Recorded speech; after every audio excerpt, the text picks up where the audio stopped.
కారులో నుంచి వాళ్ళు కూడా స్టేట్మెంట్ ఇచ్చారు. ఫస్ట్ రియాక్షన్స్ అన్ని కూడా ఇది తెలుగుదేశం పార్టీ వాళ్లే వాళ్ళల్లో వాళ్ళు కొట్టుకున్నారు, చంపుకున్నారు, ఆ వీరయ్య చౌదరి లాగానే అనేది అందరికీ తెలిసినటువంటి సత్యం.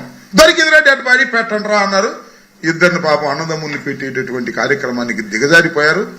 దీనికి మూల్యం తప్పనిసరిగా తెలుగుదేశం పార్టీ ఎవరైతే పోలీసులు ఇలాంటి ఫాల్స్ కేసులు రిజిస్టర్ చేస్తారో వాళ్ళకు కూడా మూల్యం చెల్లించవలసిన అవసరం ఉంటుందని కూడా ఈ సందర్భంగా చెప్పదలుచుకున్నాను.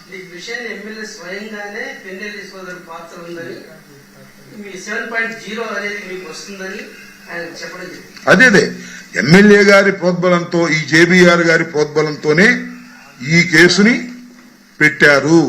దానిలో ఏ విధమైన సందేహం లేదు. It is a falls case. ఇంకా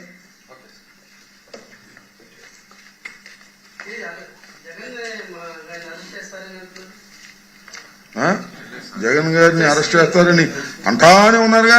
జగన్ గారు చెప్పాడుగా, ఏమని, నేను విజయవాడలోనే ఉన్నాను, వెల్కమ్ అన్నాడు కదా.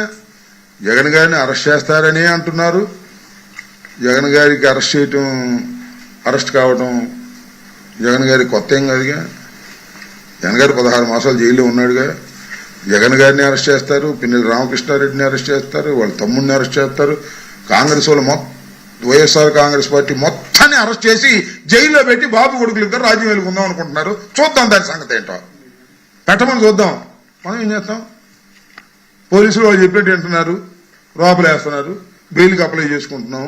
బెయిల్ వచ్చిన వాళ్ళు బయటకు వస్తున్నారు. రామకృష్ణారెడ్డి పాపం 2 మాసాలు జైల్లో ఉండి బయటకు వచ్చాడుగా. అయితే కక్ష తీరలా, మళ్ళా ఏం లోపల అన్నా. అది పరిస్థితి. ఓకే,